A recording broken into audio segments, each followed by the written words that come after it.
Hello, my name's Andy Gardner, and it's great that you've tuned into this video. And we're going to be looking at how to make university choices. And when we're thinking about university choices, we've got to think about what we want to study and where we're going to study it. But before we sort of do that, I just want to get you to sort of like think about what's sort of behind all of this. Is it about studying something that you just like really enjoy and you maybe even love, and you want to study it in much more depth? Is it all about the money? Are you going to university to try and get as well paid a job as possible? Is it about moving away? Is it about, should we even not go this year and possibly think about taking a year out in some sort of way, working or traveling or whatever? It's important that people do have that sort of basic understanding of why they're doing it, so they sort of don't regret what they're doing later on. Okay, so that's these sort of more bottom line issues I still think are very important. It will make it easier for them to do things like the personal statement, etc., if they really understand why they're doing what they're doing. Now, your sons and daughters are not a homogenous group. They're not all in the same place in terms of making choices about what to do at university. A few of them will not have very many ideas at all. They'll be really unsure about everything. They're not sure about what course they want to do, let alone where to go to university, let alone what they might want to do as a job afterwards. And then you get some, not many, but you do get some that know exactly what they want to do at uni, what course they want to do, what job they want to do after they leave uni, who they want to work for, who they want to get married to, what song they want played at their wedding. They've got really everything sorted out. But the real issue, as I said before, is about what you want to study and where you want to go to study it. And if people are more sort of unsure about what they want to do, then the big issue is what to do. Because if they go to uni and they are not happy with their subject, then that's the main reason why people drop out. It's not finance, it's not social reasons, it's that they've chosen the wrong subject. And then if they're more clear, they're nearer the sort of wedding song end of the spectrum, then it's where. Then it's where, okay. So the nitty-gritty of how we actually make a choice about what we're going to do at university, we first of all deal with the what.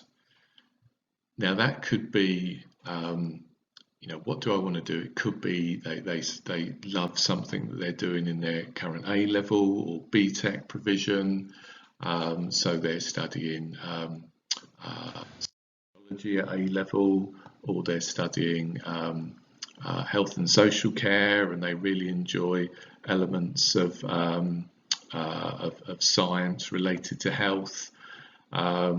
And so the person interested in their sociology A level might, yeah, great, I want to do a sociology degree, and the person on the BTEC health and social care might really like applied science and want to apply that in an NHS profession like adult nursing.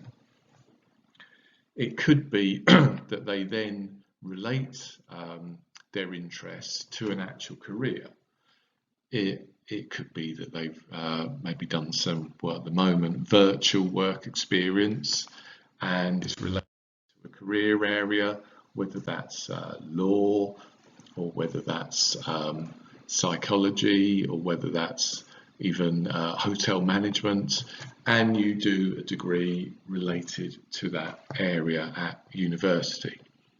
I often make the point that just because a degree says it's linked to a career, it doesn't always guarantee that you'll get work in that area. So, if somebody does a degree in adult nursing, they're going to normally get a job in adult nursing. If somebody does a degree in popular music, because it's training you up to work in popular music, there's absolutely no guarantee you're even going to earn 10 pence in music. So it really depends on what you study. But beware of degrees that make out that they're going to get you into an area. There's a lot of other factors involved in that. And you can simply do degrees at university that's a completely new interest. You've never studied it before at A-level. You've not done any work experience. It's just something that's developed as an interest. So, for example, you could do your A-levels could have been, let's say, history, biology, and sociology. And your BTEC could have been BTEC business, and you decide you want to do something in computing. And actually, as long as you can say something about your interests in computing in your personal statement, you could do that at university in a lot of instances without having actually studied it at school. So those in spite of there being 30,000 courses at uni that you can do, there's only 3 basic ways to actually make that choice. Now, once we've sorted out the what, then we move on to the where. And course content can be an issue. But sometimes course content doesn't vary that much from course to course, from uni to uni. So let's say you're interested in doing psychology. That course content will stay very similar wherever you go, because it has to meet the accreditation standards of the British Psychological Society. Whereas if you do history, the content can really vary in terms of time period of history, whether it's social history, whether it's history related to war, whether it's history related to more political issues. It can really, really, really vary. So with psychology, you're not going to do too much research on the course content, but with history, you are, because you could find yourself doing a whole range of history that you're just not so interested in. Now, predictions are massive. Your daughters and sons are going to get predictions from the school, and you'll hear from Mr. Hinham on when those predictions are likely to be, and that you'll be informed of that. And your daughters and sons should apply for courses which are sort of related to what they're actually predicted. So if they're predicted 3 C's at A-level, it's probably not a lot of point around applying for courses that want 3 A's until you've actually taken the A-levels, and you can then apply through various systems once you've got your results, and you might have 3 A's, and you can then apply for those courses. What is an issue is that universities are always quite honest about what they really accept. So a university sometimes might say that they want, say, an A and 2 B's, and actually accept people with C's. And that's why it's really important to speak to Carlo and myself about these issues and book an appointment if you're not sure about what predictions can get you. Okay, so just be aware of that. Then we have league tables. Now, a lot of people look at league tables. The 2 main league tables are the Guardian league table and the Complete University Guide, they both give separate and different results. So you can look at a league table for English in the Guardian, league table for English in the Complete University Guide, and it just gives you a completely different, not completely, but there's different universities there. So just be aware of that, and that's because they're using different data sets to compile their league tables. You know, what you get is a result of what goes into the league table. So the Guardian puts a lot more emphasis into the teaching that you get, whereas, for example, the Complete University Guide puts a lot more emphasis into the research done by the university. So just be aware of that. And then you've got location and cost issues. You know, the big issue: should we stay in London, stay at home? Should we go away? And you've got to have a frank and honest discussion with your daughter or son about what's achievable, what it's going to cost. Okay. So with universities, what you'll notice is that there are a whole range of universities, and they all do different courses, and they all want different grades in terms of A levels or BTEC grades. Okay, and what I'm going to do here is I'm going to show you the universities in Birmingham. So I'm not sponsored by Birmingham, I'm just using them as an example because the 5 universities in Birmingham give a very good example of the sort of type of universities that there are. Okay, so looking first at the University of Birmingham, which is part of this group called the Russell Group, which is the UK's attempt to have an elite group of universities like the Ivy League in the United States. What you'll see is lots and lots of traditional subjects like history, physics, medicine. So medicine's obviously a career-related degree, and also subjects like sociology, social sciences, but they can still have courses that you might not think that they'd have, like applied golf course management.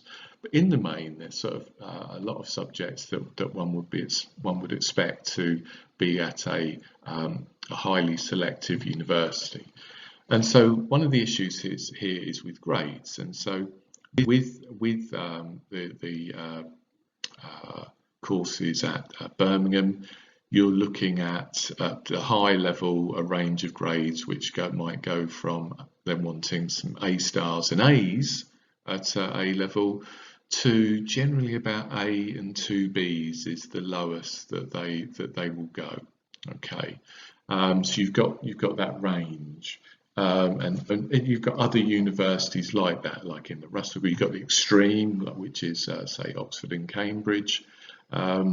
Will want always nearly want A stars and A's, with the exception where occasionally some of their courses at Oxford want 3 A's.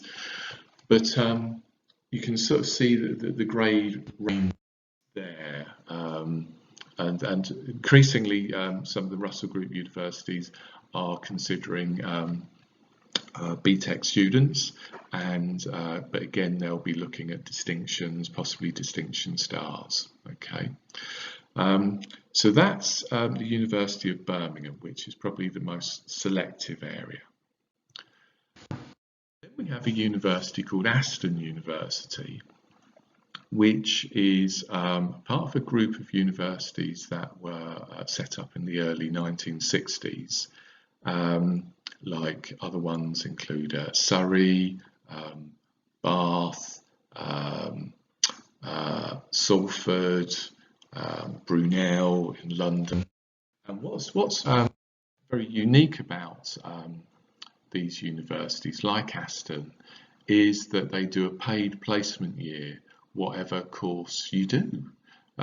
So you could be doing sociology and there'll be a paid placement year. You could be doing English, there'll be a paid placement year, and you don't necessarily have to do anything related to the degree as your placement. A lot of people think that's important because of employability. The courses tend to be more work-related courses like business, like law, like pharmacy, less sort of emphasis on your Englishes and histories generally. Okay, and the sort of grades that they look for are in, some may be wanting A's and B's, but some you can get into with B's, B's and C's, and so certainly distinctions and merits for BTEC for many of the courses. So quite high, but not as high as many of as the Russell Group. Then we have Birmingham City University, and so this is for those of you that remember, what was called a polytechnic. So this used to be Birmingham Polytechnic, and you can generally tell which are the polytechnics. So where you have a university with, a city with two universities, Nottingham University, you know it's the old university, and if it's Nottingham Trent University, you know it's the old Polytechnic. Now these universities always tended to do more what we call work-related vocational subjects. So here at Birmingham City, they do real estate, which is a professional surveying degree, public relations, interior design, which is again, this type of university can often be the best to go to for art design degrees and things like primary teaching and some of these newer subjects like public relations. But what you've got to be aware of is that, say, with real estate, most real estate and surveying degrees are old polytechnics, but will give you your route into surveying, which can be an excellent career for many people. So I'm labouring this point because I don't want people thinking that always the ex-polytechnic universities are inferior to Russell Group universities. In fact, in built environment and construction, Anglia Ruskin, which is in Cambridge, is generally regarded as the best in that field. So, and like I said, with art and design, it's not always about, it's got to be a Russell Group. Okay. Then we have a whole range of universities in the UK which are ex-teacher training colleges, and they will be all around the country. So Roehampton in South London, Canterbury Christchurch, Liverpool Hope, Leeds Trinity. So what you're getting here is a smaller, cosier higher education institution. You can obviously train to be a primary teacher, but they also do lots of other courses in the sort of social sciences, humanities, art sort of space. They don't tend to do things like engineering. Often very friendly institutions, and often looking for A-level grades, maybe sort of like in the B to D type range, and in the D to M type range for BTEC. So generally a bit lower on the grade side of things. And then we have University of Birmingham, which is a specialist college. Now this one specialises in hospitality, but you get this type of institution as well. A specialist institution. So in London, we have London College of Fashion, we have London College of Communication.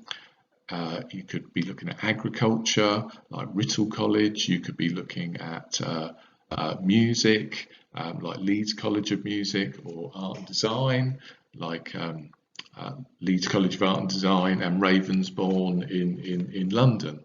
So you get these specialist institutions which focus on particular things.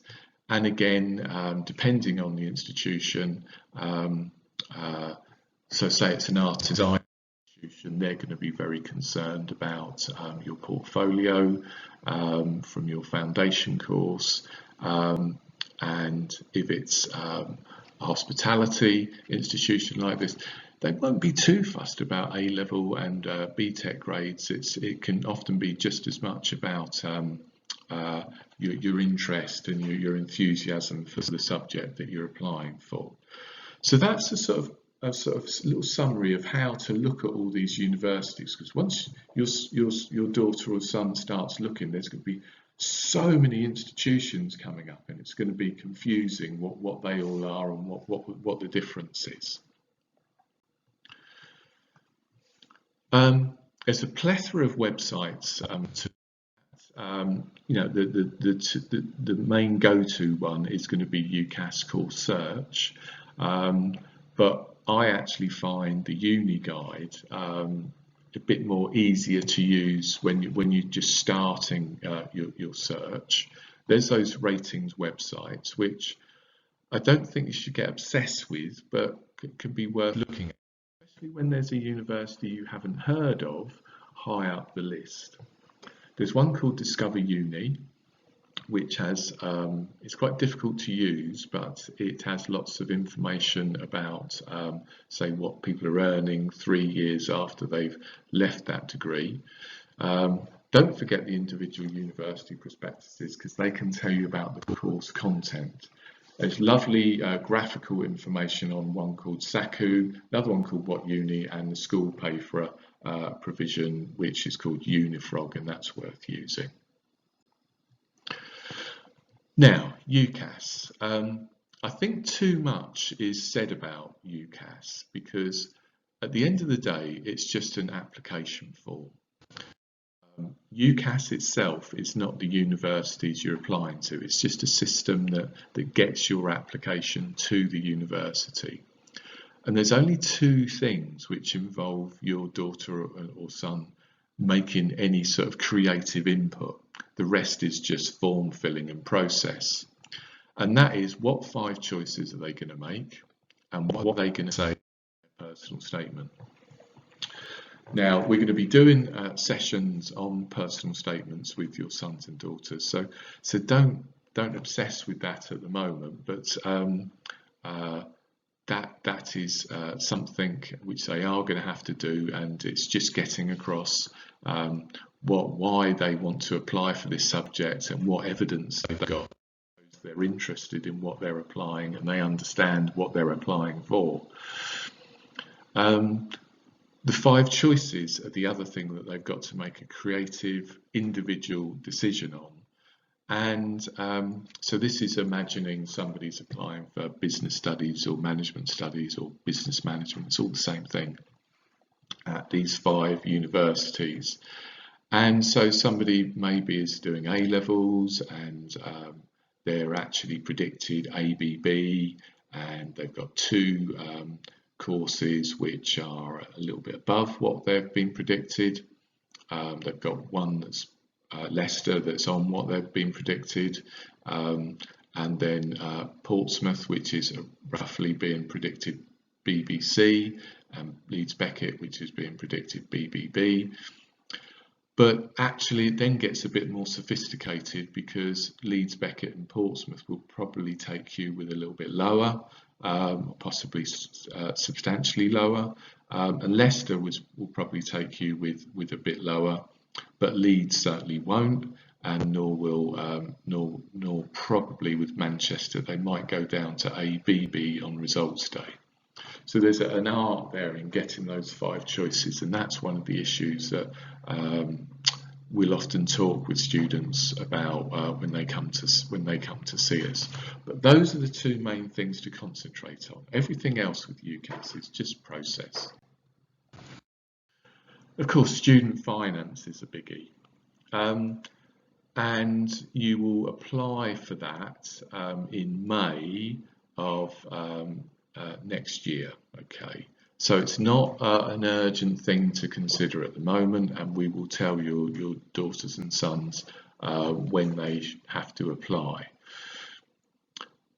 But the thing that, there's lots and lots talked about student finance, but the thing we know for sure, under the current system, they're going to be paying 9% of what they earn, paying back 9% of what they earn over 25,000 for 30 years.